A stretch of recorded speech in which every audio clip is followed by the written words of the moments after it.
Welcome back to the Deep Dive. We're incredibly excited to jump into another powerful source document today and pull out the core insights for you. If you're looking to get a solid handle on, well, the engine room of structured service management, you're definitely in the right place. Today, we're doing a deep dive into ISO IS 2001.201. That's the International Standard for Service Management System Requirements.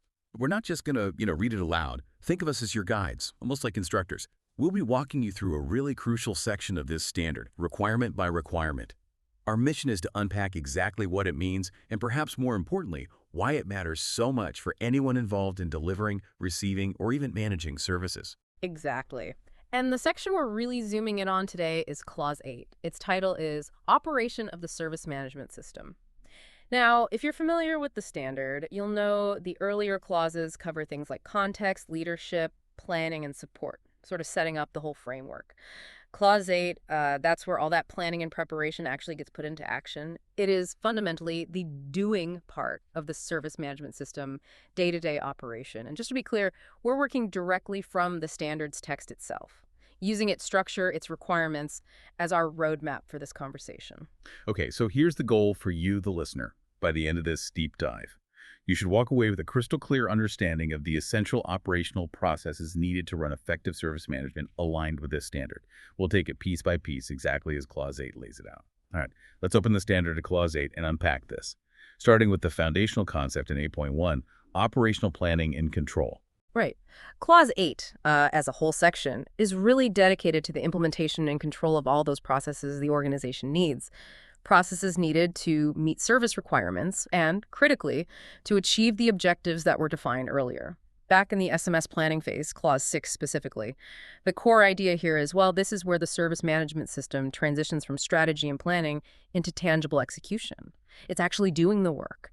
It's about putting the plan system into daily practice to deliver services that consistently meet those agreed-upon requirements, making the plan happen. So 8.1, operational planning and control. That sounds like the essential starting point, the mandate for all that doing you just mentioned. What exactly does the standard require here at this foundational level? It's quite comprehensive, actually, even though it might seem simple at first glance. The standard requires the organization to plan, implement, and control the processes needed. Needed both to meet requirements, service requirements, legal ones, whatever applies, and to implement the actions that were decided back in Clause 6 planning. This is that critical bridge, linking strategy to execution. But it doesn't just stop there. It actually tells you how you need to exercise this control. You have to establish performance criteria for your processes, and these are based on the requirements. Performance criteria, like success metrics. Exactly. Think of it as defining what good looks like for how your processes should run. So what does performance criteria mean in practice? Well, for operational processes supporting a service, it could be specific targets for, say, incident resolution times. Like maybe 80% of your priority 2 incidents resolved within 8 business hours. That's a criterion.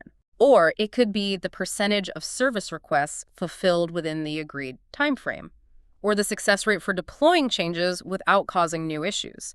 These criteria become your benchmarks for operational health.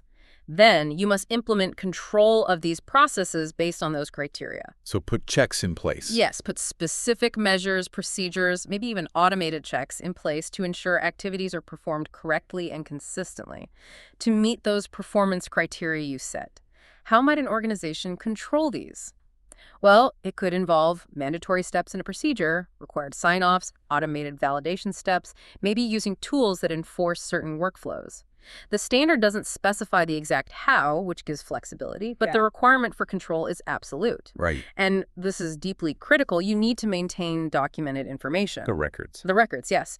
You need this documentation to show with confidence that your processes are being carried out just as you planned them. And why is that documented information so important right here? Because it provides auditable evidence. It's the proof. It's the difference between saying you follow your change management process and proving you followed it for every single change that went through. This is vital for internal governance, for external audits if you're going for certification, and frankly, just for ensuring consistency and accountability across your teams. It demonstrates execution matches the plan. That makes perfect sense. You need the plan, define success, put checks in place, and keep the proof. But operations, they aren't static, are they?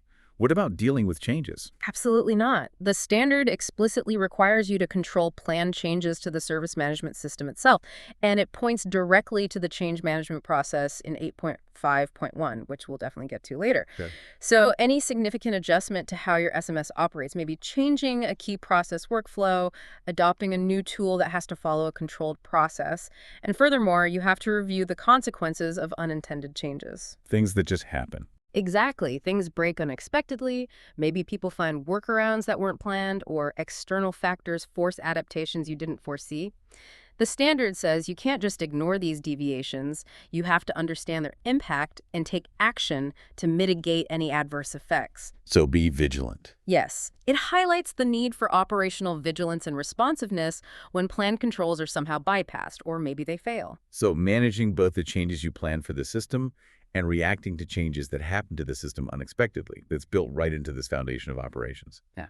And it also mentions outsourced processes here in 8.1, linking to 8.2.3. It does, and this is a really key point that underscores accountability. Clause 8.1 states, unequivocally, the organization shall ensure that outsourced processes are controlled. It points you straight to the detailed requirements in 8.2.3. What this means is, even if you rely on other parties, maybe internal departments outside your SMS scope, or external service providers to perform certain activities within your ISO 20000-1 system, your organization, the one seeking conformity, you remain fully accountable for those activities meeting the standards requirements. You can't pass the buck. Exactly. You can delegate the work, but you cannot delegate the ultimate responsibility for compliance and delivery. Got it. So 8.1 isn't just a simple intro statement. It's a powerful foundational requirement. It dictates how the entire operational side of your SMS must be structured and managed, demanding planning, disciplined execution, proof, and managing change in suppliers. Precisely. It really sets the expectations for everything else that comes in Clause 8. Okay, let's move into 8.2 then, titled Service Portfolio. Now, this sounds a bit more strategic, manage the whole collection of services. What exactly does the standard intend by service portfolio here in the operational clause? Yeah, it sounds strategic, and it is, but it's managed operationally here. The standard clarifies this in a note within 8.2.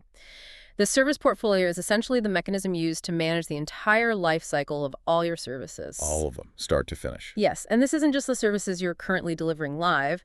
It includes services that are just proposed ideas, services currently in development or transition, the live operational services listed in your service catalog, which we'll get to, and even services that are being retired or removed from service.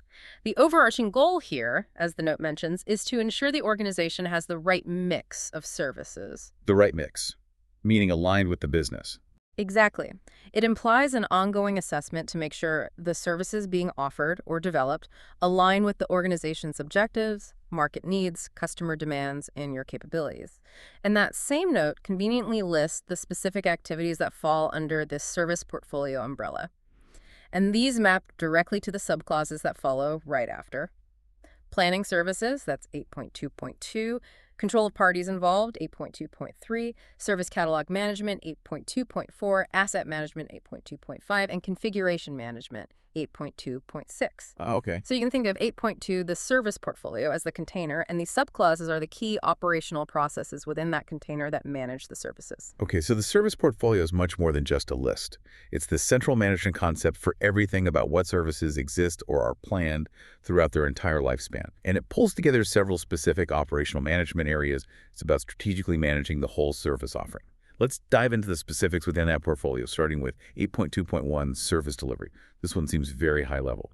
It is, yes. Clause 8.2.1 is quite brief. It just requires the organization to operate the SMS, ensuring coordination of the activities and the resources, and to perform the activities required to deliver services. Right. So translating that for you, the listener, after all the planning and setup in earlier clauses, this is basically the standard saying, okay, now make sure your service management system is actually running, coordinate everything you need, people, tech, processes, and do the actual work needed to get the services delivered. It's the fundamental mandate to just perform the core function. Exactly. It's the high-level requirement to perform the active service delivery using the managed system you've built. All right, simple enough. Let's move on to 8.2.2, plan the services. Now, this can sometimes cause a bit of confusion. Didn't we already do planning back in Clause 6? How is this different? That's a great question, and it highlights a really crucial distinction in the standard. Clause 6 was focused on planning the service management system itself. Setting the strategic SMS objectives, identifying and planning how to address overall SMS risks and opportunities, figuring out resource needs for the SMS. Okay, system-level planning. Right. Clause 8.2.2, Plan the Services, is specifically about planning the individual services themselves, whether they're existing services that need changing, brand new services you're introducing, or services undergoing significant updates. This is the operational level planning for the specific service offerings within the portfolio. Got it. So what does this service planning involve? The standard lays out several detailed requirements here. First, you need to determine and document the service requirements for existing, new, and changed services.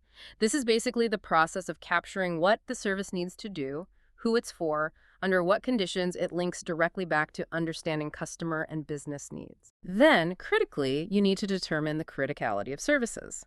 How important is this service? And this assessment should be based on the needs of the organization, its customers, users, any other relevant parties. Why is understanding criticality so important here?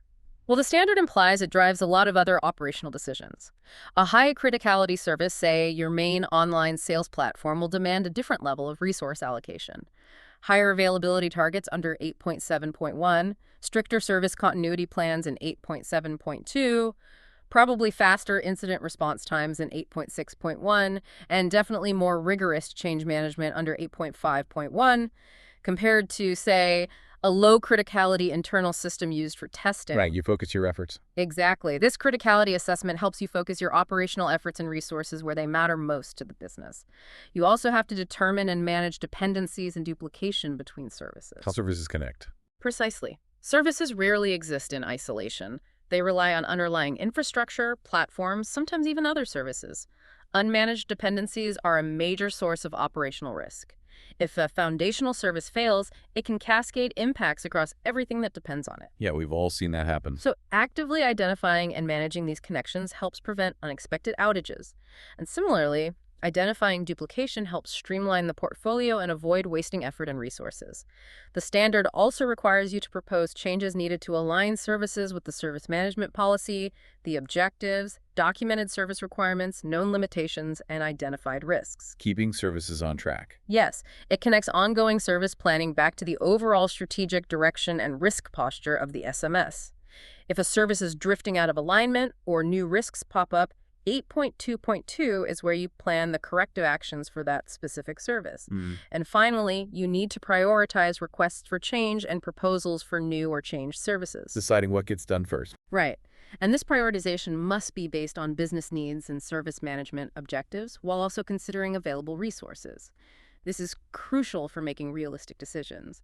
It ensures alignment with business value and prevents overcommitment. Without clear prioritization based on these factors, you risk working on low-value stuff or just failing to deliver anything effectively because you're spread too thin. This subclause really makes it clear that service planning isn't a one-off task at the beginning. It's a dynamic, ongoing operational process happening within the SMS framework. Yeah. It's about making sure the services themselves are the right ones, they're prioritized correctly, and adapted based on business value, risks, and the reality of your resources. Exactly. It's the process that keeps the service portfolio relevant and aligned with what the organization needs. Okay, moving on. 8.2.3 is about control of parties involved in the service lifecycle. This is a really common scenario today, right?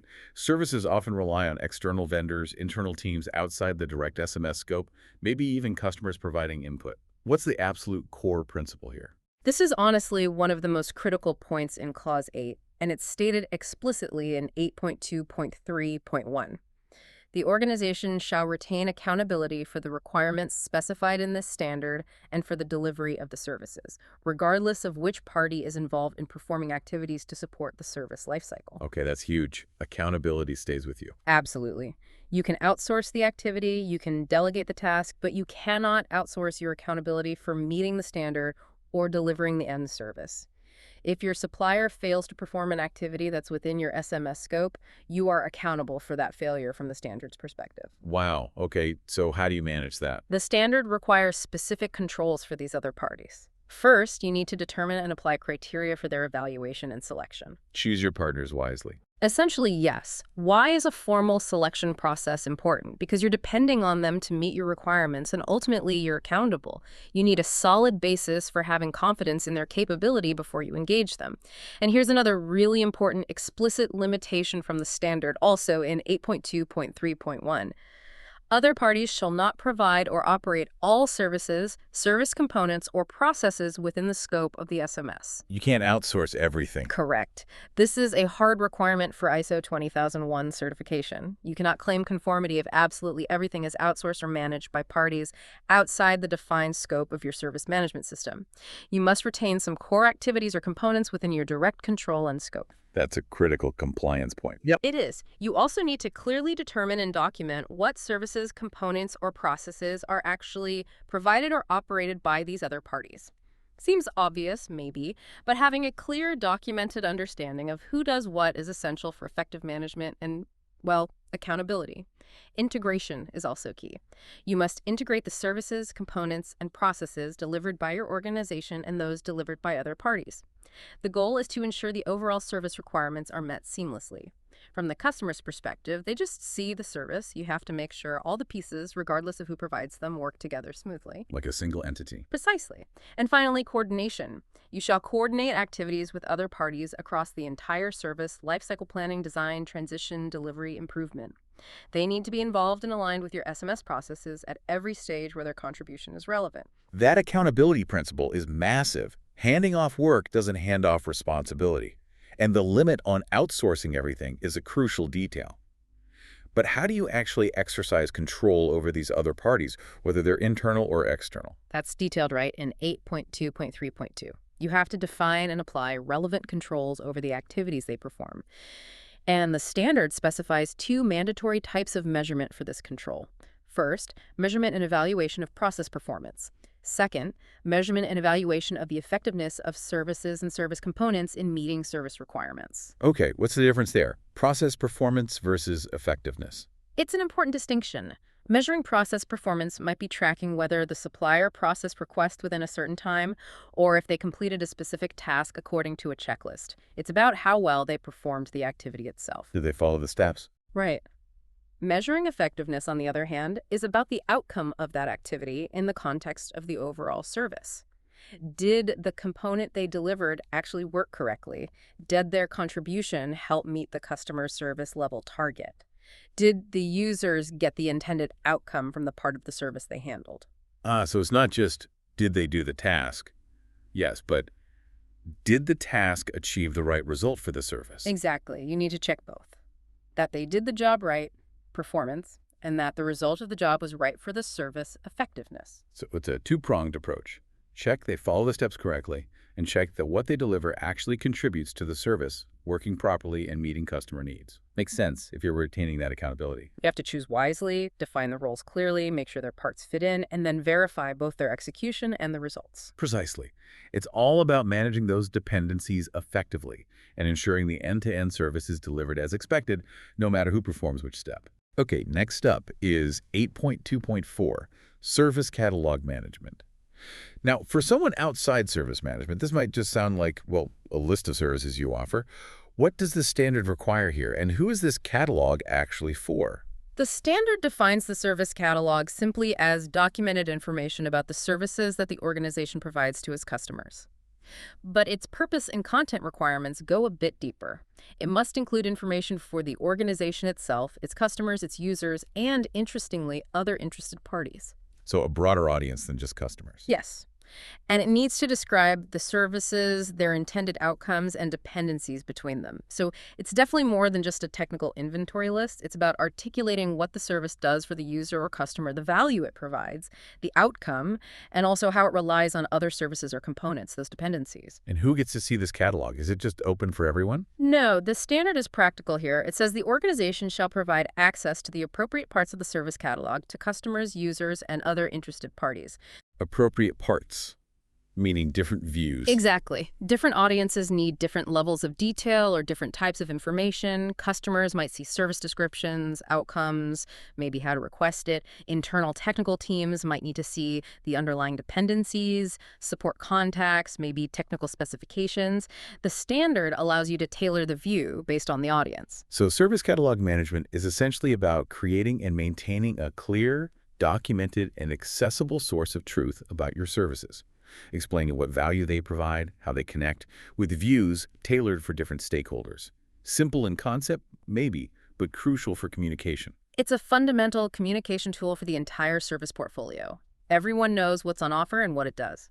All right, moving down the list within the service portfolio section. Next is 8.2.5, asset management. What kind of assets are we talking about here in the context of service management, according to the standard? Well, the standard's definition of an asset back in 3.2.1 is pretty broad, basically something that can be assigned value. However, the requirement here in 8.2.5 is specifically concerned with assets used to deliver services. The note in the definition also links assets to configuration items, or CIs, clarifying that while an asset can be a CI, not all CIs are assets. We'll get to CIs next. So think of assets here as the valuable resources, tangible or intangible, that underpin your services. Okay, and what's the core requirement? It's quite straightforward. The organization shall ensure that assets used to deliver services are managed to meet service requirements and also the obligations listed back in 6.3c. And if you remember, 6.3c refers to relevant policies, standards, and legal, regulatory, and contractual requirements. So asset management isn't just about tracking stuff. No, it's about ensuring your assets actively support your service performance goals and keep you compliant with all those external and internal rules. Why is managing assets specifically called out here as important for service delivery? How does it directly impact the service? Well, managing assets directly impacts the service because fundamentally, assets are the components that make the service function. If you don't manage them properly, track them, maintain them, secure them, you introduce risks that can directly affect service delivery. Like what? For example, if you don't manage your software licenses, which are information assets or resources, you could face legal and contractual non-compliance issues, violating 6.3c. If you don't maintain your hardware assets, your technical resources, they might fail unexpectedly, causing service unavailability impacting 8.7.1 or triggering incidents impacting 8.6.1. If you don't manage your data assets, your information resources, effectively, you could have data integrity issues that impact the effectiveness of the service, linking back to 8.2.3 effectiveness measures. So effective asset management helps ensure the reliability, the compliance, and even the cost effectiveness of the underlying service components.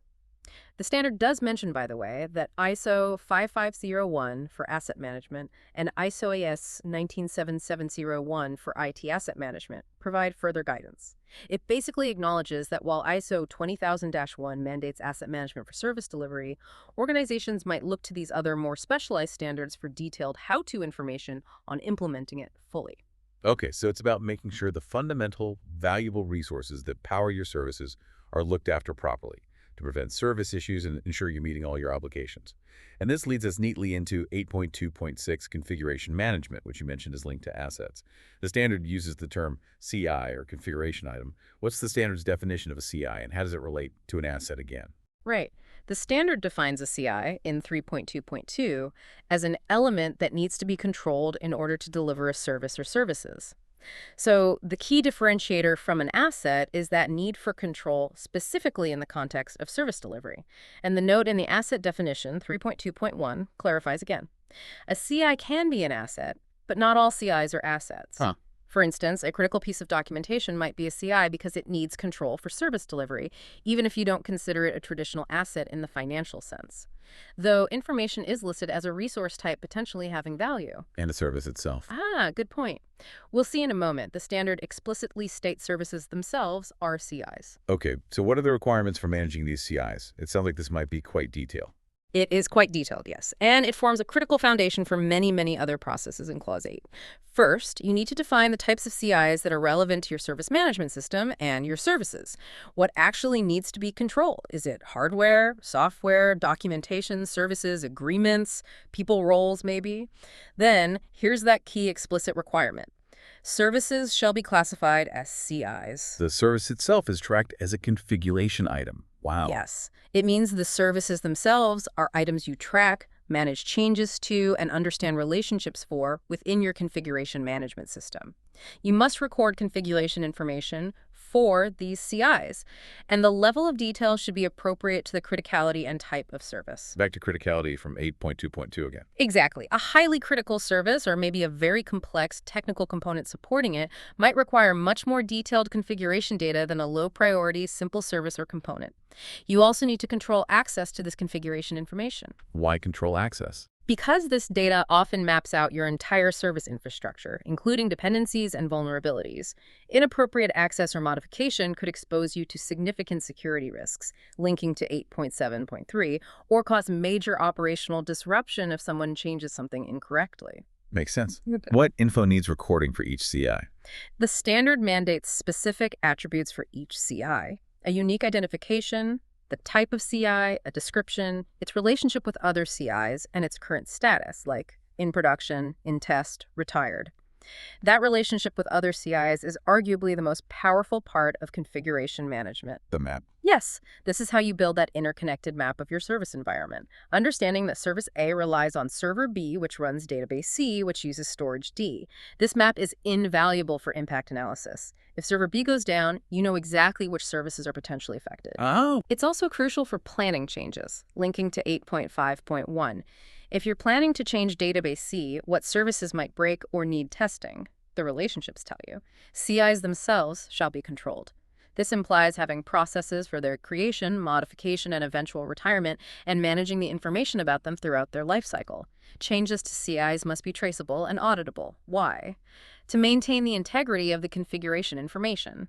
So the map stays accurate. Precisely. If your configuration data doesn't accurately reflect the reality of your live environment, it quickly becomes useless or worse, misleading for all the other processes that rely on it. So the configuration information must be updated after deploying changes to CIs. Keeping it current is a continuous effort, not a one-time task. And to ensure accuracy, you must verify the accuracy of the configuration information at planned intervals. Like auditing the data. Exactly. It's like auditing your CMDB or whatever configuration records you maintain. And if deficiencies are found during that verification, you must take necessary actions to correct them. Finally, and this is where its true value is unlocked, configuration information shall be made available for other service management activities as appropriate. Sharing the map. Yes. Incident managers use it to identify potential root causes or impacted services faster. Problem managers use it for deeper root cause analysis. Change managers rely on it for impact assessment. Service continuity planners, in 8.7.2, use it to understand critical dependencies for recovery planning. It's really the foundational data layer that enables the effective operation of almost every other process in Clause 8. Wow, okay. That really highlights why configuration management is so fundamental. It's about building and maintaining this dynamic, accurate, interconnected map of everything required to deliver services, including the services themselves, as items to be controlled. It provides indispensable context for troubleshooting, planning changes, managing risk, basically everything across the operational landscape. It absolutely is. Without reliable configuration information, effectively performing many other operational processes becomes significantly more difficult, potentially impossible in some cases. Okay, let's shift gears slightly now to 8.3, relationship and agreement. So while 8.2 was largely about managing the services and their underlying components and assets, 8.3 seems to focus more on managing the interactions of the formal arrangements with the people involved, customers, users, suppliers. Precisely. Service management isn't just about internal processes and technology. It's fundamentally about value co-creation and delivery, and that inherently involves relationships with various parties. Clause 8.3 acknowledges this complexity. 8.3.1 just starts by stating the obvious, really. The organization may use suppliers, whether they're external vendors or internal teams, for services, components, or processes. And as you mentioned, the standard includes a figure 2 in this section. It conceptually illustrates the relationships between the three key processes in this section: business relationship management, service level management, and supplier management. It basically shows these three processes acting as the intermediaries, the interfaces, connecting the organization, providing the service with its customers on one side and its suppliers on the other. It implies a flow of requirements coming from customers to the organization, requirements then flowing from the organization to its suppliers, and performance feedback flowing back in the other direction. A simple picture, but it shows how these processes manage the interfaces. Exactly. It highlights Yeah. that these processes are all about managing the crucial interfaces between your organization and the external or internal parties you interact with for service delivery. So this entire section 8.3 provides the requirements for how you formalize and manage interactions with everyone involved in that service value chain. Let's dive into 8.3.2 then. Business relationship management. Yeah. Who are the key parties this process focuses on managing relationships with? Based on the standards text, this process focuses on relationships with your customers, your users, and any other interested parties relevant to the services. So it can be a broader scope than just contractual customers, maybe regulators, partners, etc. Okay. And what does it require you to do? The requirements are really geared towards ensuring clear communication and mutual understanding. First, you must identify and document these parties. You need to know who your stakeholders are. You also need to have designated individuals responsible specifically for managing the customer relationships and for maintaining customer satisfaction. There's a very specific emphasis here on ensuring customer happiness. Someone owns the relationship and satisfaction. Yes. And establishing arrangements for communicating with customers and other interested parties is mandatory. Communication is key. The standard specifies that this communication shall promote understanding of the evolving business environment in which your services operate. Evolving business environment. What does that mean practically? It means this isn't just about sending out status updates or newsletters, it's about having a real dialogue, understanding shifts in their needs, their challenges, maybe market conditions affecting them, or internal changes they're going through that might impact their requirements for your services. This understanding enables your organization to respond effectively to new or changed service requirements to stay relevant. So it's proactive communication. Very much so. The standard also requires that at planned intervals, you review performance trends and service outcomes with these parties, share the results. And you must measure satisfaction with services, again at planned intervals, based on a representative sample of customers. You need quantitative feedback. The results of this satisfaction measurement must then be analyzed, reviewed to identify opportunities for improvement, and reported. It closes the feedback loop, collect feedback, understand it, use it to drive positive change. What about complaints? Ah, yes. Service complaints must be recorded, managed through to closure, and reported on. And critically, if a service complaint isn't resolved through the normal channels, a method of escalation shall be provided. This ensures that customer dissatisfaction is addressed systematically and that serious or unresolved issues get escalated appropriately to gain visibility and trigger necessary action. This sounds like the formal process for capturing the voice of the customer, ensuring you understand, communicate with, measure satisfaction of, and formally handle feedback and complaints from everyone who uses or relies on your services. It really makes the people aspect of service management a formal, managed process. It does. It ensures that the services remain aligned with the expectations and, crucially, the evolving needs of those they are intended to serve. Which brings us neatly to 8.3.3, service level management. This is where you formalize the expectations for service performance, right? Setting the bar. Absolutely. The core requirement in 8.3.3 is fundamental to any formal service delivery. The organization and the customer shall agree the services to be delivered. Agreement is the cornerstone here. You're not just guessing what they need or hoping for the best. You're formally agreeing on the specifics. And how is that agreement documented? For each service delivered, the standard requires you to establish one or more service level agreements, or SLAs. These SLAs must be based on the documented service requirements linking back to that service planning in 8.2.2. The content of the SLA shall include 3 key things: service level targets, workload limits, and exceptions. Okay, can you break those down a bit? Targets, limits, exceptions. Sure. Service level targets, SLTs, are the specific measurable performance objectives you commit to for the service. Things like a specific availability percentage, say 99.9% uptime during business hours, or maybe a maximum response time for a critical transaction, or a target time for the initial response to an incident logged against that service. They have to be measurable. Okay, the performance goals. What about workload limits? Workload limits define the boundaries of usage within which those targets actually apply. For example, your SLA might guarantee certain performance targets for up to, say, 1,000 concurrent users or maybe 10,000 transactions per hour. If the workload exceeds that agreed limit, the performance might degrade, and it might fall under the exceptions or require different agreements or capacity investments. Got it. And exceptions. Exceptions clarify what conditions or scenarios fall outside the scope of the SLA targets. Maybe scheduled maintenance windows are exceptions to availability targets, or maybe failures due to third-party issues outside your control are listed as exceptions. It sets clear boundaries on the commitment. And a note in the standard clarifies that SLAs aren't just with external customers, they can be with external or internal suppliers, or even customers acting as suppliers, tying back again to that multi-party focus in 8.2.3. Right. Another note points out that SLAs don't have to be standalone documents named SLA. They can be included within broader contracts or other types of documented agreements. The form isn't prescribed, just the content.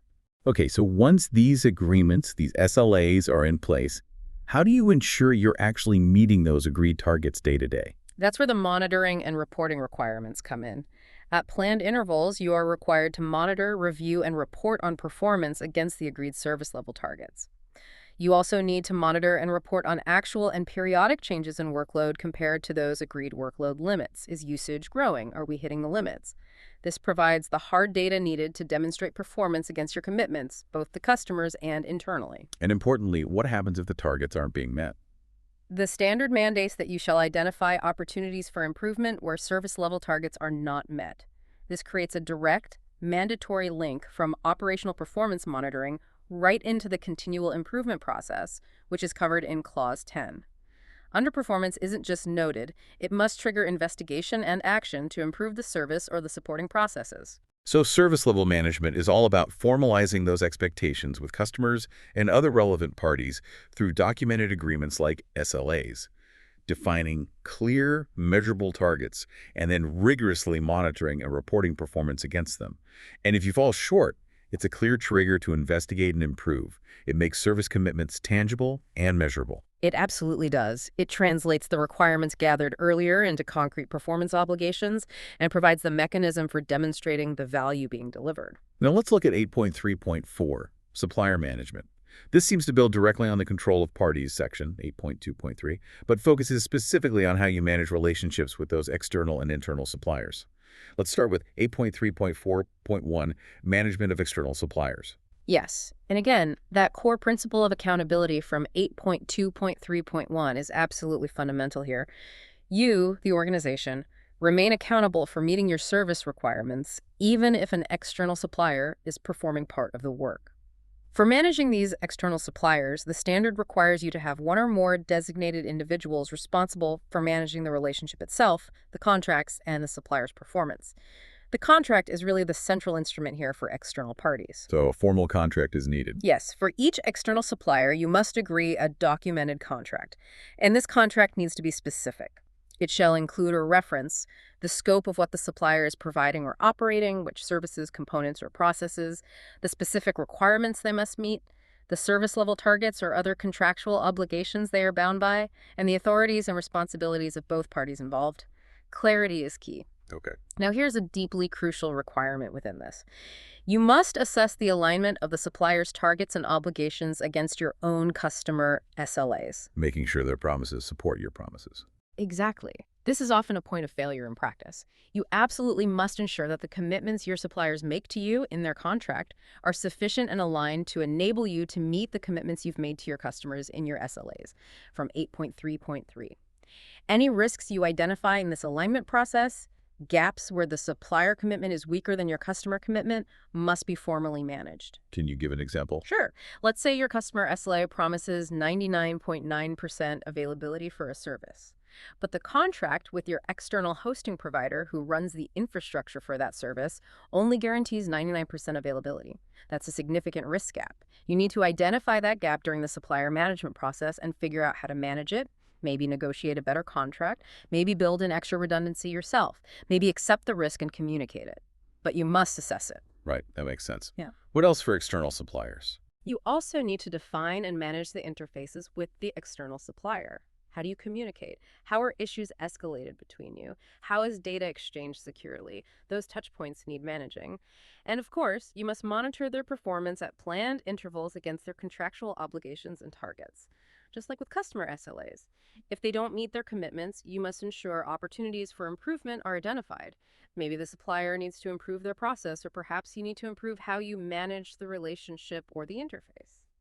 The standard also requires reviewing these external contracts against your current service requirements at planned intervals. Needs change, so contracts might need updating, and any proposed changes to the contract must be assessed for their impact on your SMS and services before you approve them. You don't want a contract change to inadvertently break your service delivery or compliance. Finally, any disputes that arise between your organization and your external suppliers must be recorded and managed through disclosure using a formal process. Okay, that's a pretty comprehensive approach for external parties. It's much more than just signing a contract and hoping for the best. It's active relationship management, ensuring performance alignment, managing the contract lifecycle, handling disputes. What about internal suppliers? Or even customers acting as suppliers? That's covered in 8.3.4.2. Right.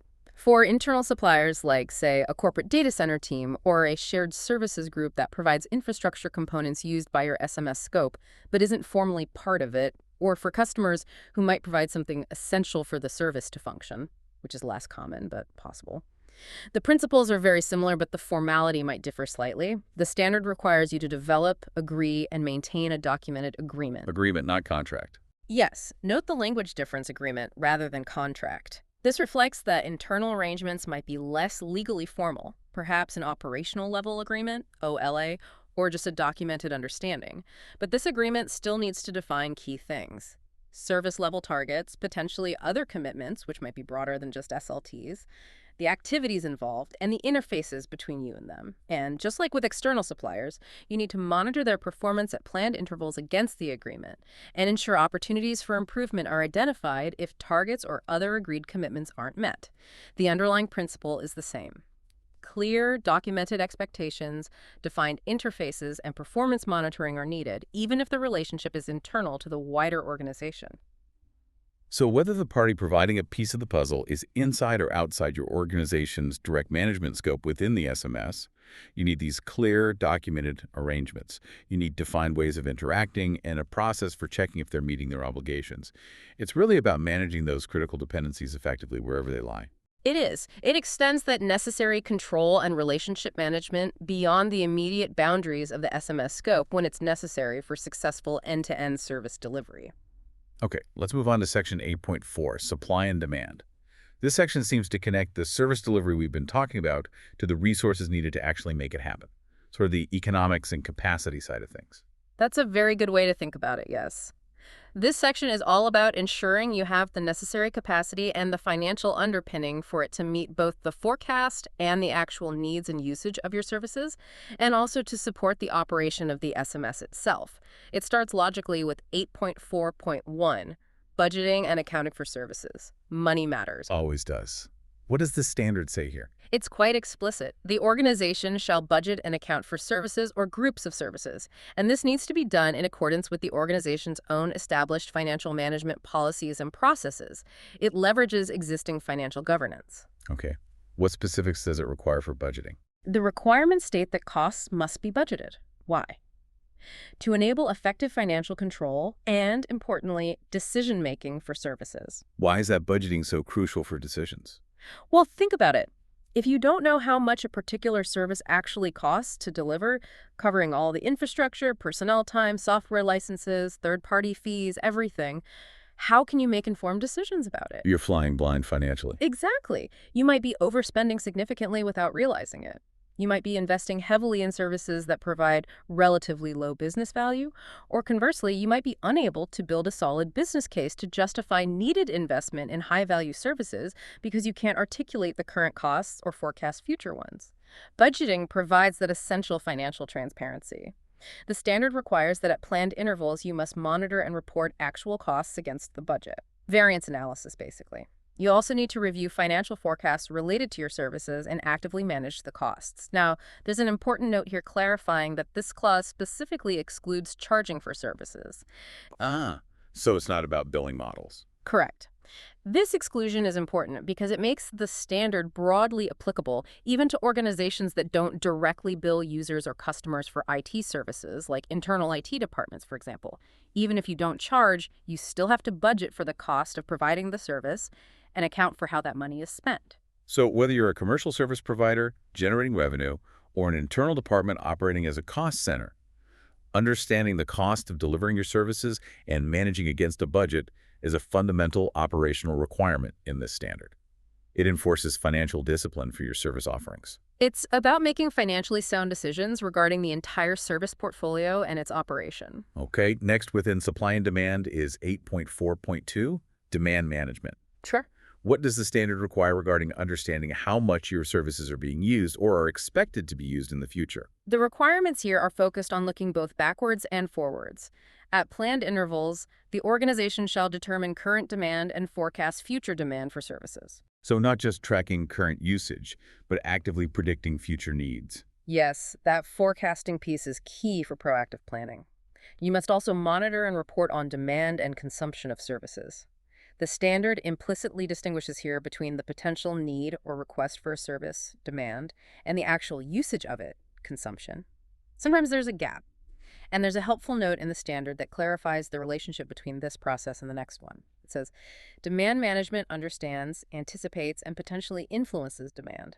Capacity management, which is 8.4.3 plans, and provides sufficient capacity to meet that demand. Okay, they're tightly linked. Demand figures out the need, capacity makes sure you can meet it. Precisely, they work hand in glove. So demand management is all about predicting how much your services will be wanted and used, tracking the actual usage patterns, and feeding that information into ensuring you have enough capacity. Exactly. That data is absolutely vital for making sure you have the right resources in place at the right time. Which brings us perfectly to 8.4.3, capacity management. What types of resources does the standard say you need to manage capacity for? Is it just IT hardware? No, definitely not just hardware. The standard takes a much more holistic view. It specifies capacity requirements for 4 types of resources. Yeah. Human, technical, information, and financial resources. Okay, can you use examples? Sure. Human resources. Do you have enough staff with the right skills to support the service? Think help desk analysts, technical experts, application support, project managers involved in service changes. Technical resources. This is the more traditional IT capacity. Do you have enough server CPU, memory, storage, network bandwidth, application throughput capacity, information resources? Can your databases handle the required transaction volume? Is your data storage sufficient and performant? Maybe even license capacity for software.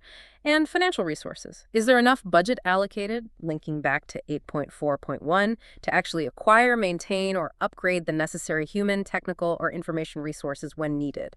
Capacity has a cost. That's a really broad view of capacity. So what's the core requirement here? The core requirement is to determine, document, and maintain the capacity requirements for all these relevant resource types. And these requirements must consider the service requirements from 8.2.2 and performance requirements, like those in SLA's 8.3.3. Planning your capacity according to the standard shall include several specific elements. First, current and forecast capacity needs, which comes directly from demand management, 8.4.2. Second, the expected impact on capacity of your agreed service level targets, 8.3.3, your requirements for service availability, coming up in 8.7.1, and your service continuity needs, 8.7.2. How do those link to capacity? Well, for example, a higher availability target might necessitate redundant technical capacity, spare servers, backup links. A demanding service continuity plan might require specific recovery capacity, maybe at a secondary site, which needs to be planned for. These non-functional requirements directly drive capacity needs. Got it. What else in capacity planning? It also needs to include timescales and thresholds for changes to service capacity. This is about planning how and when you will scale resources up or perhaps even down if demand decreases. When do you trigger a capacity upgrade? Okay, so you figure out what you need. How do you ensure you actually have enough capacity when it's needed? The standard requires you to provide sufficient capacity to meet the agreed capacity and performance requirements. This is the execution phase, making sure the necessary resources are actually provisioned and available. And finally, there's a monitoring loop. You must monitor capacity usage across these resources, analyze the capacity and performance data you collect, and identify opportunities to improve performance or efficiency. The continuous optimization part. Exactly. Watching how resources are being used, looking for potential bottlenecks before they impact users, identifying maybe underutilized capacity that could be repurposed or decommissioned to save costs. It's about continuously tuning the capacity to match the need efficiently. So capacity management involves figuring out all your resource needs, people, tech, data, money based on current and future demand, and those crucial performance and resilience goals. then making sure you actually have those resources available at sufficient levels. And finally, keeping a constant eye on usage to optimize efficiency and performance. It's directly linked to ensuring your services can actually deliver on their promises under real-world load. Precisely. It's about ensuring the underlying engine of the service in all its forms can handle the workload you throw at it. Okay, let's move into a really significant section, 8.5, Service Design, Build, and Transition. This section feels like it's describing the entire journey a new or changed service takes, from starting as an idea or a requirement all the way through getting it designed, built, tested, and finally into the live operational environment for people to use. That's an excellent way to frame it, yes. This clause covers the structured processes that are essential for taking requirements and turning them into live operational services in a controlled manner. It breaks down logically into three key subclauses that work together. Change management, that's 8.5.1, then the more detailed service design and transition process, 8.5.2, and finally release and deployment management, 8.5.3. Let's start with 8.5.1, Change Management. This is obviously a cornerstone process in almost any service management framework or practice. What does the ISO 20001 standard specifically require for managing change? It actually begins in 8.5.1.1 with the requirement to establish and document a change management policy. This policy is absolutely crucial and sets the ground rules. It must define several key things. First, which service components and other items are actually under change control. What types of things require you to follow the formal change management process? Not every little tweak might need it. Second, the categories of change you will use. For example, you might define standard changes, low risk, pre-approved, normal changes requiring full assessment, and emergency changes. And the policy needs to state how each category is managed. Emergency changes in particular need a specific documented procedure. Third, and this is very important, criteria for determining which changes have the potential for a major impact on customers or services. This impact assessment criteria is key for routing changes through the appropriate level of rigor and control. Okay, so the policy sets the rules of engagement for change. What happens next when a change is proposed? That's covered in 8.5.1.2, Change Management Initiation. Requests for change, or RFCs, which can originate from various places like problem management, finding a fix, service planning, proposing an enhancement, or continual improvement initiatives, they must be recorded and classified according to the categories defined in your policy. Now, the standard makes it very clear that certain types of changes shall use the more formal and detailed service design and transition process, which is defined in 8.5.2. Which ones go down that more rigorous path? Typically, these are changes identified by your policy's criteria as having a major impact, or specific categories defined in the policy, such as implementing brand new services, making major changes to existing critical services, removing services from the portfolio, or transferring services into or out of your SMS scope. Big stuff, basically. Okay. And changes that aren't major? Changes that are not managed through the full 8.5.2 process must still go through the core change management activities, which are described next in 8.5.1.3 implicitly. And importantly, the assess, approve, schedule, and review activities for all changes, including the big ones that come out of the 8.5.2 design and transition process, are ultimately managed through these core change management activities. It's the central control point. Okay, so you need that clear policy defining what's controlled, how different types are handled, and what counts as major. Requests come in, get logged and categorized. If they're major or new services, they branch off into the detailed 8.5.2 design transition path. Otherwise, they follow the standard change steps. What are those core change management activities that apply to most, if not all, changes? The standard outlines a pretty comprehensive set of activities that need to happen. This includes, first, assessing their requests for change and any proposals for new or changed services. This assessment is absolutely critical. It uses the criteria from your policy, yes, but it also considers the potential impact on resources, human, technical, financial, linking back to capacity in 8.4.3. It considers the risks involved, linking to overall risk management in 6.1. It checks alignment with service requirements from 8.2.2 and service management objectives from 6.2. And it looks at potential conflicts or dependencies with other planned changes. It's a really holistic impact analysis. A lot to consider in the assessment. Definitely. Then, authorizing the changes, having defined roles and responsibilities for who can approve or reject changes based on that thorough assessment. Prioritizing changes, deciding the order in which approved changes get implemented, usually based on factors like business need, impact, urgency, maybe dependencies. Scheduling the changes, planning when they will actually happen, carefully considering potential conflicts with other changes, business activities, or maybe freeze periods. Communicating deployment details to interested parties, making sure everyone who needs to know is informed about when and how a change will happen. Users, support teams, other stakeholders. And crucially, planning and, where possible, testing actions to reverse or remedy unsuccessful changes. The backup plan. Exactly. What do you do if the change fails during or after deployment? Having a well-thought-out, preferably tested, fallback or rollback plan is absolutely vital risk mitigation. Then, investigating any unsuccessful changes and taking agreed actions you have to learn from failures. Reviewing changes after implementation for effectiveness. Did the change actually achieve its intended purpose? Did the change process itself work smoothly? And taking any follow-up actions agreed with interested parties. Analyzing your requests for change records at planned intervals to detect trends. Are you seeing lots of emergency changes? Are certain services constantly needing fixes? This analysis informs improvement efforts. And finally, recording and reviewing the results and conclusions from all these change management activities to identify opportunities for improvement in the change management process itself. Wow.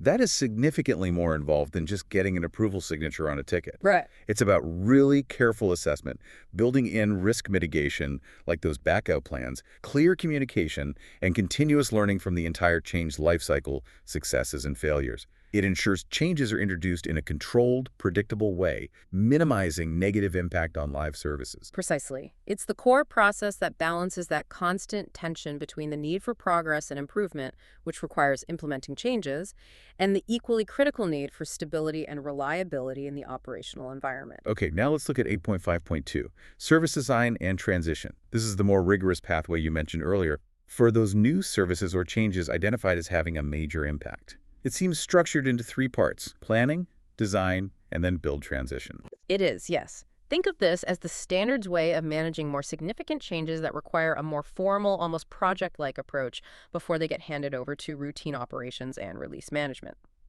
It starts with 8.5.2.1, plan new or changed services. This planning phase uses the service requirements determined way back in 8.2.2 as its primary input. And the plan itself needs to be comprehensive.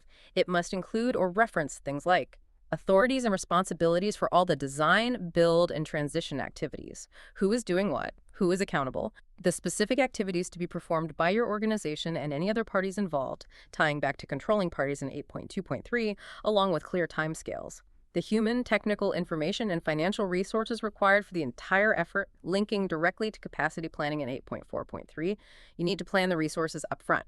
Dependencies on other services from 8.2.2, the testing needed to verify the service meets requirements. And this is fundamental, the service acceptance criteria. Defining success before you even start building. Exactly. You define upfront and agreed with stakeholders what criteria the new or changed service must meet to be formally accepted into the live operational environment. What does done and ready look like? The plan also needs the intended outcomes, preferably in measurable terms, of the new or changed service. What business value or improvement is it supposed to deliver? And, of course, the impact assessment. The impact on the SMS itself, on other existing services, on other plan changes, and on all interested parties, customers, users, suppliers, support teams. A thorough, holistic impact assessment is part of the plan. That's a very detailed plan. What about removing services? Yes, the standard also includes specific planning points if services are being removed or transferred. For removal, the plan must cover dates and activities for properly archiving data, disposing of components, maybe transferring documented information or knowledge to other areas. For transferring a service into the SMS scope, the plan needs to cover how you receive all those related items. And it also explicitly notes here that configuration items, CIs from 8.2.6, that are affected by these new or changed services shall be managed through configuration management, reinforcing that the configuration data must be planned for and updated as part of this whole transition. So, a highly detailed, comprehensive plan is required right at the start for anything significant, covering everything from resources to success criteria to impact. What about the design part then, 8.5.2.2? Design is where the blueprint gets created based on that plan. The requirement is that the new or changed services shall be designed and documented to meet the service requirements from 8.2.2, and also to conform to the plan that was just developed in 8.5.2.1. The standard gives examples of things that come out of design, like updates needed for the service catalog, 8.2.4. Yeah. Basically, the design phase defines what exactly needs to be built, tested, and documented. It defines how it will fit into the existing service landscape and the existing management processes. This could involve designing new infrastructure configurations, new operational procedures, new user guides, updates to monitoring tools, and changes to existing components. So design lays out that detailed blueprint, then comes the build and transition part, 8.5.2.3. This sounds like the actual creation and handover phase. Exactly. In this phase, the new or changed services shall be built and critically tested. And the testing is crucial here. It must verify three things: that the service meets the original service requirements, that it conforms to the documented design, and that it meets the agreed service acceptance criteria that were defined way back in the planning phase. Testing against that definition of ready for live. Precisely. Right. You are testing against the definition of success that you established up front. Now, what happens if it doesn't meet those acceptance criteria during testing? The standard states that if the service acceptance criteria are not met, the organization and the interested parties involved shall make a decision on the necessary actions and on whether deployment should proceed. This provides a formal quality gate. If it doesn't meet the agreed criteria, you don't just automatically deploy it anyway. You have to make a conscious, documented decision, maybe fix the issues, maybe accept the deficiency with mitigations, maybe halt the deployment altogether. A formal decision point. Yes. And then release and deployment management, which is the very next subclause, 8.5.3, shall be used to deploy the approved new or changed services into the live environment. This establishes a clear formal handoff from the design, build, test activities to the final deployment process. Finally, there's a post-implementation check. Following the completion of all the transition activities, the organization shall report back to interested parties on the achievements against the intended outcomes that were specified way back in the plan, 8.5.2.1. So not just did we deploy it, but did it actually deliver the value we planned? Exactly. Did the service actually deliver the business value or operational improvement it was planned to deliver? Not just did it work technically according to the acceptance criteria, but did it meet its ultimate purpose? That review is vital. This whole structured 8.5.2 process really ensures that significant changes or brand new services aren't just developed in a silo and thrown over the wall to operations. They are meticulously planned, designed carefully to meet requirements, built and tested rigorously against defined acceptance criteria, and then formally transitioned into the live environment, with a check afterwards to verify if they actually achieve the intended results. It's the standard's way of applying appropriate rigor and control to manage the inherent risk and complexity involved in introducing significant change into the service environment. It reduces the chance of nasty surprises. Okay, the final part of this design, build, and transition section is 8.5.3, release and deployment management. This is that crucial final step of actually getting the new or changed service or components out into the hands of users in the live production environment. Right. This process is all about managing that move, the move of approved software, hardware configurations, documentation updates, maybe new processes, or often bundles of these things into the live operational environment safely and effectively. The requirements start with needing to define your approach. You need to define the types of release you'll use, for example, major releases, minor patches, maybe emergency fixes, potentially the frequency of releases, and how each type is managed. This forms your overall release strategy or policy. Then, for each specific release, the organization shall plan the deployment into the live environment. This planning must be coordinated with change management, 8.5.1, because the deployment itself is typically the final execution stage of an approved change. Makes sense. The deployment planning shall include references back to the related requests for change that are being implemented by this release. And specifically, it should reference any known errors from problem management, 8.6.3, or problems which are being formally closed or resolved through this particular release. So releases often bundle fixes. Very often, yes. A release is frequently the vehicle for delivering fixes identified through problem management or implementing changes requested to address issues or improve functionality. The plan must also, of course, include the planned deployment dates, exactly what deliverables are being deployed in this release package, and the methods you will use for the deployment itself. Okay, so that's the planning. What kind of final checks or preparations are needed just before a release actually goes live? There's a critical step here. The release package must be verified against documented acceptance criteria and approved before deployment. Another quality gate. Yes, a final gateway to ensure the release package itself is complete, has passed testing, contains the correct components, and is formally authorized for go live. And just like in the build and transition phase, 8.5.2, if the acceptance criteria for the release are not met, the organization and interested parties must make a formal decision on the necessary actions and whether or not to proceed with the deployment. Another crucial preparation step, mentioned here again, is taking a baseline of the affected configuration items, CIs from 8.2.6, before you start the deployment into the live environment. Why is that baseline so important right before deployment? It gives you a verified snapshot of the configuration of the relevant parts of the environment immediately before the change is applied. If something goes wrong during the deployment or immediately after, this baseline is invaluable. Troubleshooting. Yes, for troubleshooting, and potentially, even more importantly, for executing a rollback or backout plan, which was planned back in Change Management 8.5.1, to return the environment to its previous known good state if the release fails catastrophically. Okay, that's critical. What about the deployment itself? The standard states the deployment needs to be performed in such a way that the integrity of services and service components is maintained. The primary goal is to deploy the change successfully without causing unintended disruption or breaking other things in the process. And after the release is out there, live, how do you know if it was truly successful? Did it achieve its goals? That's where post-deployment monitoring comes in. The standard requires you to monitor and analyze the success or failure of your releases. This includes specifically monitoring incidents that might be related to a release in the period following the deployment. Did this release introduce new problems? Did it actually fix the problems it was intended to fix? This post-implementation review of the release's impact is vital. The results and conclusions from this analysis must be recorded and reviewed. Why?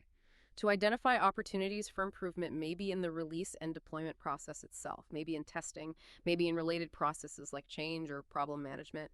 And finally, information about release success or failure, and maybe planned dates for future releases, must be made available for other service management activities as appropriate. Sharing that knowledge across the operational teams is key. So, release and deployment management isn't just pushing a button. It's about carefully planning the rollout of approved changes, verifying the release package against criteria, taking proactive steps to protect the live environment, like baselining CIs, then executing the deployment smoothly and critically, checking its success afterwards, and learning from the entire process to improve future releases. It's that crucial last mile of introducing change into production use. It absolutely is. It's the formal process for managing the transition of the service or component that was built and tested into the hands of the end users in the live environment. Okay, we're now heading into the section 8.6. That deals with how you handle things when they aren't just routine changes or standard requests, specifically dealing with problems when things go wrong, and providing standard items users ask for. This is 8.6, resolution and fulfillment. That's right. This section covers the operational processes that are primarily focused on, well, reactive handling of service issues and disruptions, the proactive identification of their underlying causes, and also the efficient handling of standard everyday user requests. It breaks down into three closely related processes: incident management, 8.6.1, service request management, 8.6.2, and problem management, 8.6.3. Let's start with 8.6.1, incident management. This is probably the most familiar process for many people working in service delivery or IT support. The standard defines an incident, back in 3.2.5, quite broadly, doesn't it? It's an unplanned interruption to a service, or a reduction in the quality of the service, or even an event that hasn't yet impacted the service to the user, but has the potential to if left unchecked. Exactly. It covers actual outages, performance degradations, and potential future issues detected perhaps by monitoring. The standard requires a structured approach to handling these incidents. They must be recorded and classified, logged somewhere, categorized perhaps by the service affected, the type of issue, maybe impact. Prioritize, usually taking into consideration both the impact on the business or users and the urgency of needing a resolution. This helps focus effort. Escalated if needed, maybe functionally to a specialist team, or hierarchically if it's severe or not getting resolved. This happens if it can't be resolved at the current level or within agreed times. Resolve, the primary goal is getting the service back to its required operational state as quickly as possible. Closed, formally closing the incident record once resolution is confirmed, usually with the user. And importantly, the records of incidents must be updated with the actions taken throughout this entire process. Documentation is key for tracking and later analysis. What about really big incidents, major outages? Yes, the standard has specific, more stringent requirements for handling major incidents. First, the organization must determine criteria to identify what actually constitutes a major incident in their context, maybe based on the number of users affected, the criticality of the service, potential financial impact. These major incidents must then be classified as such and managed according to a specific documented procedure designed for handling these high-impact events. You need a separate playbook for major incidents. Top management must be kept informed of ongoing major incidents, highlighting their significance and ensuring appropriate resources and focus. And responsibility for managing each major incident must be clearly assigned to ensure ownership and coordination during the crisis. Okay, and after a major incident is finally resolved and the immediate fire is out, what then? The standard requires that after a major incident is resolved, it shall be reported on and reviewed specifically to identify opportunities for improvement. This is a critical learning step, often called a post-incident review or post-mortem. What went wrong to cause it? How could we have detected it faster? How could our response have been better coordinated or more effective? These lessons learned should feed back into other processes. Maybe availability management, 8.7.1, needs strengthening. Maybe service continuity, 8.7.2, plans need updating. Maybe problem management, 8.6.3, needs to find the root cause. Maybe monitoring needs improving. The goal is to prevent recurrence or at least improve future response. So incident management is fundamentally about minimizing the negative impact of those unplanned service disruptions, getting things back to normal operation as quickly as possible, with a special focus on handling the really high-impact events effectively and critically, learning from every failure, especially the major ones. It's really the sharp end of reactive operations, dealing with things when they break. How does that differ then from the next section, 8.6.2, Service Request Management? The standard defines a service request in 3.2.25 as a request for information, advice, access to a service, or a pre-approved change. That sounds quite different from an incident. It is quite different, and that distinction is important. The key difference is that service requests are for planned, standard, and predefined items or actions. They are generally not indicative of a disruption or something being broken. An incident, as we just discussed, indicates something is broken, degraded, or not working as expected unexpectedly. A service request, on the other hand, is a routine transaction initiated by a user. Things like asking for a password reset, requesting access to a new application they're entitled to, ordering a standard piece of equipment like a mouse or keyboard that's part of a defined service offering, or maybe requesting a minor change that has already been risk assessed and pre-approved to follow a simple, streamlined fulfillment path, often called a standard change in many frameworks, but handled under service requests here. Okay, so standard routine stuff. What are the required steps for handling these? The required steps for service requests are focused on efficient fulfillment, rather than rapid restoration like incidents. They include: they shall be recorded and classified, logged, and categorized. Prioritized perhaps based on requested completion date, user impact, or internal procedures. Fulfilled the request is actually delivered, the information provided, the access granted, the item shipped. Closed, confirming fulfillment with the requester and closing the record. Records shall be updated with actions taken. And crucially, instructions for the fulfillment of service requests shall be made available to the persons involved in fulfilling them. Why are those instructions so important? Because it standardizes the process for common requests. It makes fulfillment repeatable, efficient, predictable, and less prone to errors or inconsistencies. Everyone follows the same approved steps for a given type of request. So service request management is all about providing those standard, defined things or actions that users commonly ask for, following established, documented procedures to do it efficiently and consistently. It's about standardizing the routine transactions. Exactly. It's managing the predictable delivery of standard services, information, and access to users. Okay, finally in this resolution and fulfillment section, we have 8.6.3, problem management. Now this process is often seen as working very closely with incident management.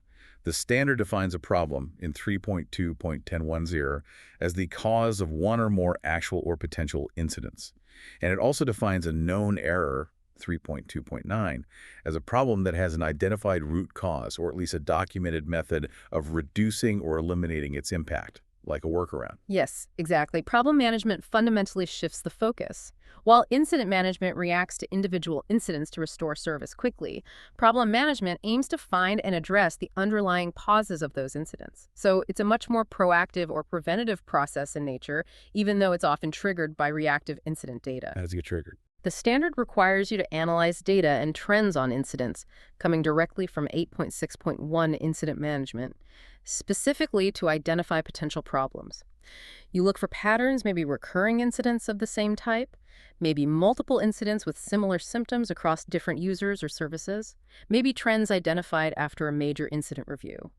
These patterns suggest an underlying issue, a problem that needs investigation. Once a potential problem is identified, you must undertake root cause analysis, RCA, to understand why these incidents are happening. This involves digging deeper than just fixing the symptom each time. It's about finding the fundamental flaw or condition causing the incidents. Based on the outcome of that root cause analysis, you then determine potential actions to prevent the occurrence, or at least the recurrence, of incidents caused by this identified problem. And how are problems managed once identified? The steps for managing problems themselves are similar in structure to incidents. They shall be recorded and classified, prioritized often based on the impact and frequency of the incidents they're causing. More painful problems get higher priority, escalated if needed, perhaps for more specialist investigation or resources. Resolved if possible, this means implementing a permanent fix for the identified root cause. Closed once the resolution is concerned to be effective. And of course, records must be updated with all the actions taken during the investigation and resolution. The standard also explicitly notes here that any changes needed for permanent problem resolution shall be managed according to the change management policy back in 8.5.1. So fixing the root cause usually requires a formal change. Often, yes. Implementing a permanent fix might involve changing code, updating configurations, replacing hardware, revising procedures, all of which should typically go through the controlled change management process to assess risk and manage the implementation safely. This links problem management directly back to the change process. What happens if you figure out the root cause, but you just can't fix it permanently right away? Maybe the fix is too expensive right now or too complex, or it requires a major project that will take time and probably go through the full 8.5.2 design process. That's exactly where the concept of the known error becomes absolutely vital. If the root cause of a problem is identified, but the problem has not been permanently resolved yet, the standard requires you to determine actions to reduce or eliminate the impact of the problem on the services and users. These documented actions, which are very often workarounds or temporary fixes, are then recorded as known errors. And what's the point of recording these known errors? The standard mandates that up-to-date information on these known errors, including their symptoms, impact, and the documented workarounds or temporary fixes, shall be made available for other service management activities as appropriate. Sharing the knowledge. Exactly. This is a crucial piece of operational knowledge management. Imagine an incident manager gets yet another incident related to a problem that has already been diagnosed. If there is a documented known error record with a proven workaround, the incident manager can immediately look it up, apply the workaround quickly, resolve the user's immediate issue much faster, and reduce the impact even before the underlying problem is permanently fixed by a later change. That makes incident management much more efficient for recurring issues. Immensely so. Finally, for problem management, you must monitor, review, and report on the effectiveness of problem resolution at planned intervals. Are you actually succeeding in reducing recurring incidents? Is your root cause analysis process effective? Are fixes being implemented in a timely manner? So problem management is really about getting to the why behind the incidents, investigating beyond the symptom to find the real root cause, then finding ways to either fix that cause permanently via change management, or at least reduce the pain and impact through documented workarounds, known errors, and critically sharing that knowledge across the board to improve incident resolution and overall service stability over time. Precisely. It's the process that helps you move from constantly firefighting the same issues over and over again, just fixing incidents, to actually preventing them from breaking in the first place, or at least significantly mitigating the pain when they inevitably do recur before a permanent fix is in place. Okay, fantastic. We're now heading into the final major section of Clause 8, Section 8.7, which is titled Service Assurance. Based on the subsections here, this section feels like it's dedicated to building trust and confidence in the services by focusing on their reliability, their resilience in the face of disruption, and their security. Is that a fair summary? That's a perfect summary. Service assurance processes, as defined here, aim to ensure that services meet predefined standards for availability, being up and running when needed, can withstand and recover from significant disruptions, resilience, and protect the sensitive information they handle or rely on, security. And as you noted, this clause covers three critical areas: Service availability management, that's 8.7.1, service continuity management, 8.7.2, and information security management, 8.7.3. Let's start with 8.7.1, Service Availability Management. The standard defines service availability back in 3.2.1c as the ability of a service or service component to perform its required function at an agreed time or over an agreed period. This is often expressed as that percentage uptime figure, right? Like 5 nines availability. Often, yes, although availability can be measured and defined in other ways too, depending on the service. The requirements here focus on systematically planning for and then monitoring that availability. First, at planned intervals, you must assess and document risks specifically to service availability. What could cause this service to become unavailable? The standard notes that risks identified in the broader organizational risk management process back in Clause 6.1 can feed directly into this specific availability risk assessment. You also need to determine the service availability requirements and specific targets for each service. And where do those requirements and targets come from? The standard says the agreed requirements and targets for availability shall consider several inputs: relevant business requirements, how critical is uptime to the business process, service requirements, what functionality needs to be available, SLAs, what have we formally committed to in 8.3.3, and the risks we just identified. So availability targets aren't just pulled out of thin air, they should be derived from a clear understanding of business needs, service functionality, formal agreements, and potential threats. These requirements and targets must then be documented and maintained. Okay, so you set these clear, risk-informed goals for how consistently your services should be up and performing. How do you then ensure and verify that you're actually meeting them? That's where the monitoring comes in. The standard requires you to monitor service availability, record the results of that monitoring, and compare the actual achieved availability with the agreed targets.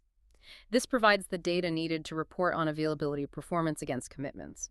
You also need to investigate any instances of unplanned non-availability, any downtime or significant degradation that wasn't part of scheduled maintenance, and take necessary actions. Learning from outages. Exactly. This links directly back to incident and problem management. Understanding why the service wasn't available as planned, finding the root cause via problem management, 8.6.3, and taking steps, often via change management, 8.5.1, to prevent it from happening again, or perhaps improving monitoring to detect issues faster, or improving recovery procedures to shorten the downtime. So service availability management is all about setting those clear goals for how often your services should be available and working correctly. Planning how to achieve that reliability, often through redundancy or robust design, continuously monitoring the actual performance against those goals, and critically, digging into why availability wasn't met whenever there's an unplanned outage, using that insight to drive improvements and prevent recurrence. That's it, exactly. It's focused on minimizing that unplanned downtime and ensuring the service performs its required function whenever the business and users need it, according to the agreed targets. Okay, next is 8.7.2, Service Continuity Management. Now this sounds related to availability, but maybe focused on more extreme scenarios. The standard defines service continuity, 3.2.19, as the capability to deliver service without interruption, or with consistent availability as agreed, specifically in the face of a significant disruption. A note clarifies it can be part of broader business continuity management. That's the key distinction, yes. While availability management focuses more on the day-to-day reliability and minimizing smaller or shorter interruptions, service continuity management is specifically about planning for and responding to major disruptions. Events that could cause a significant, potentially widespread or prolonged loss of service. Think things like a complete site failure, fire, flood, a major cyber attack that takes systems offline, a natural disaster, maybe a key supplier going out of business unexpectedly. The primary goal here is to keep critical services running, perhaps in a degraded mode during such major events, or to recover them quickly afterwards according to predefined objectives. It's about resilience to major shocks. Good disaster recovery for services, essentially. What does the standard require here? The requirements follow a similar pattern to availability, but focus on these major events. You need to assess and document risks, specifically to service continuity at planned intervals. Again, this links back to the overall risk assessment in 6.1. You need to determine the service continuity requirements for your services, considering business needs. How quickly does the business need the service back after a disaster? Service requirements, SLAs, do they have continuity clauses? And the specific continuity risks identified. And critically, based on these requirements and risks, you must create, implement, and maintain one or more service continuity plans. What does the standard say these service continuity plans should actually contain? What are the key elements needed in the plan?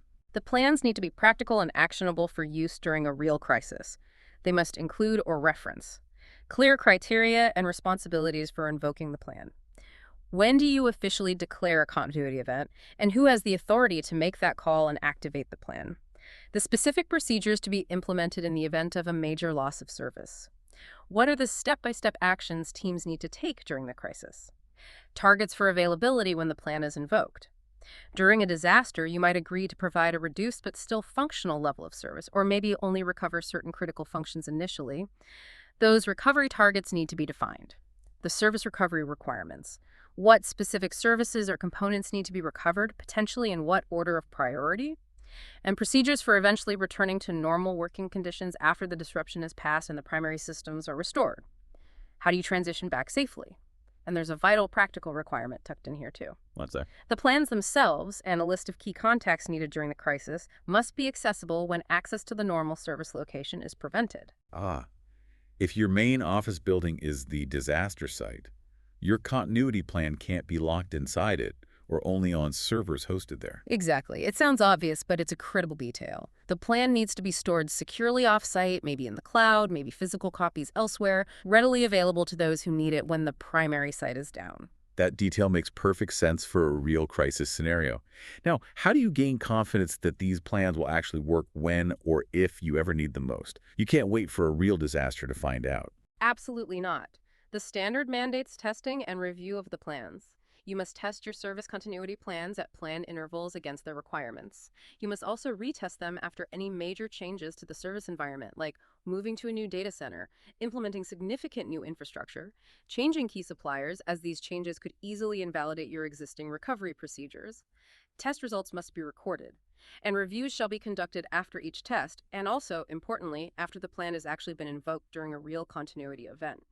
If deficiencies are found during testing or review gaps in the plan, technical failures during the test, procedures that didn't work, you must take necessary actions to fix the plan or the underlying recovery capabilities.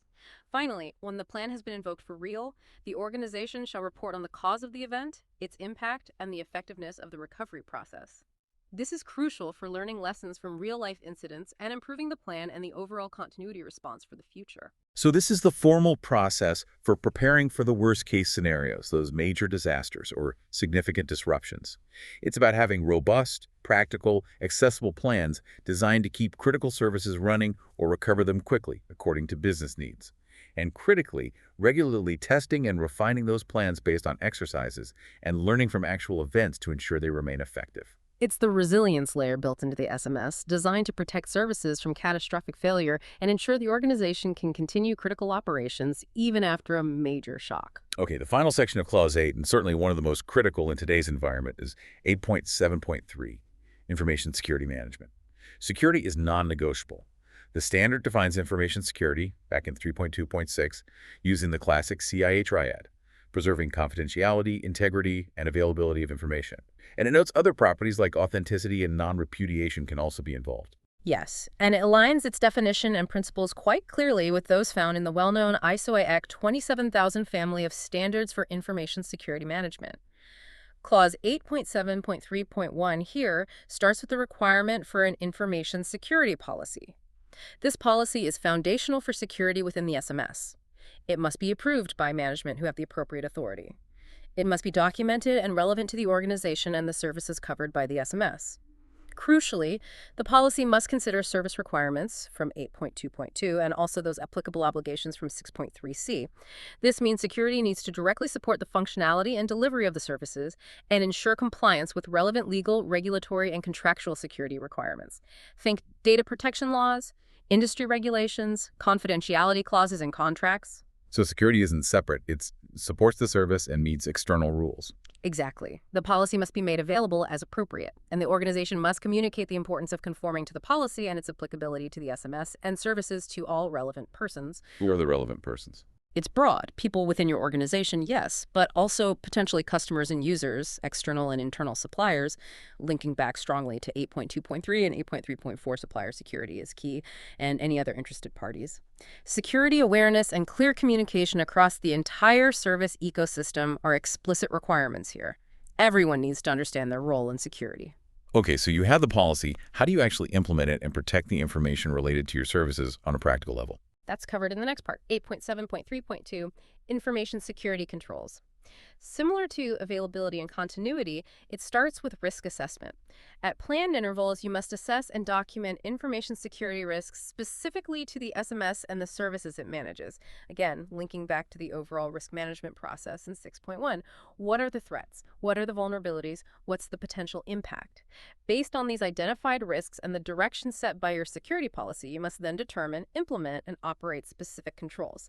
These controls are the safeguards. They can be technical, like firewalls, encryption, access control systems, physical, like secure data centers, locked doors, or organizational, like security awareness training, background checks, secure coding practices that protect your information assets. Decisions about which controls are implemented to address which risks must be documented. This often results in something like a statement of applicability, common in ISO 27001. Now, here's a very important point, especially in today's highly interconnected and outsourced world. You must agree and implement controls to address security risks related to external organizations, specifically your suppliers. Extending security requirements beyond your own walls. Absolutely essential. If a supplier handles your sensitive data or provides a critical component of your service or connects to your network, you must ensure appropriate security controls are in place to manage the risks they introduce. This ties back directly to supplier management, 8.3.4, and control of parties, 8.2.3. And finally, for controls, you need to monitor and review the effectiveness of your security controls continuously and take necessary actions based on the results. Security isn't a one-time setup. It's an ongoing process of vigilance, monitoring, testing, and adaptation to new threats and vulnerabilities. Makes sense. What about when things go wrong? What about security incidents when something unwanted or unexpected actually happens that compromises security? That's covered in the final part, 8.7.3.3, Information Security Incidents. The standard defines these, in 3.2.7, as single or series of unwanted or unexpected information security events that have a significant probability of compromising business operations and threatening information security. So actual breaches, malware infections, unauthorized access attempts, etc. How should these be handled? The required steps are similar in structure to handling operational incidents, 8.6.1, but with a security focus. Security incidents must be recorded and classified. Prioritize this time specifically considering the information security risk they pose. How sensitive is the data affected? How widespread is the impact?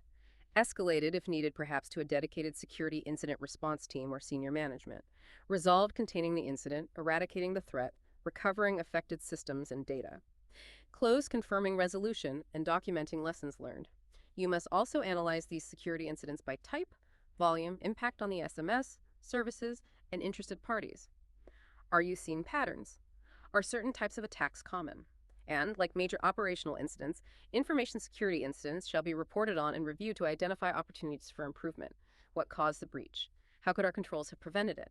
How effective was our detection and response? These lessons are critical for feeding back into improving security policies, controls, and incident response procedures. This standard does include a note here referencing the ISO IEC 277 series, and specifically ISO IEC 27013 for guidance, particularly on integrating ISO 20001 with the full ISO IEC 27001 information security management system. It acknowledges that those standards provide much more depth on information security itself, but the requirements listed here in 8.7.3 are the specific minimums required for information security management within the scope of your ISO 20001 service management system. Okay, so information security management within the ISO 20001 framework is about having that clear, approved policy that aligns with your service needs and compliance obligations. Actively identifying and managing security risks through assessment. Implementing and continuously monitoring appropriate controls, technical, physical, organizational, to protect information related to your services, including managing risks from third parties. And having a robust, defined process for handling security incidents effectively when they occur, and crucially, learning from every event to strengthen your defenses over time. It's a fundamental pillar for ensuring trust and protecting valuable information in modern service delivery. It absolutely is. It ensures that services are delivered and supported in a way that adequately preserves the confidentiality, integrity, and availability of the information they create, process, store, or transmit. It's essential. Wow. Okay. We have really done a comprehensive deep dive into Clause 8 of ISO AC 20001.2019 today. There was a lot to cover.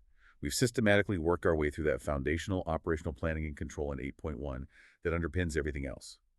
We explored how you manage the entire service portfolio in 8.2, from planning individual services and defining their criticality, to managing the assets and configuration items that make them work, and critically, controlling all the parties involved in their delivery lifecycle. We cover the essential requirements for balancing supply and demand in 8.4, including budgeting for services and planning sufficient capacity across human, technical, information, and financial resources.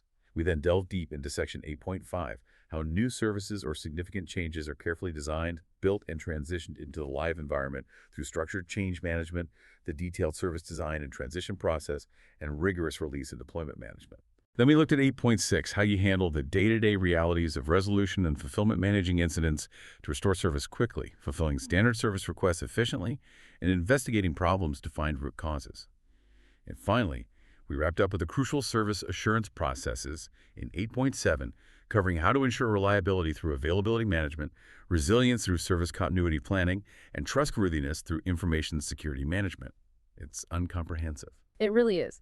And just to reiterate the core purpose of this entire clause, Clause 8 specifies the mandatory requirements for taking the service management system framework, the policies, plans, objectives established in earlier clauses, and putting it all into practical day-to-day operation.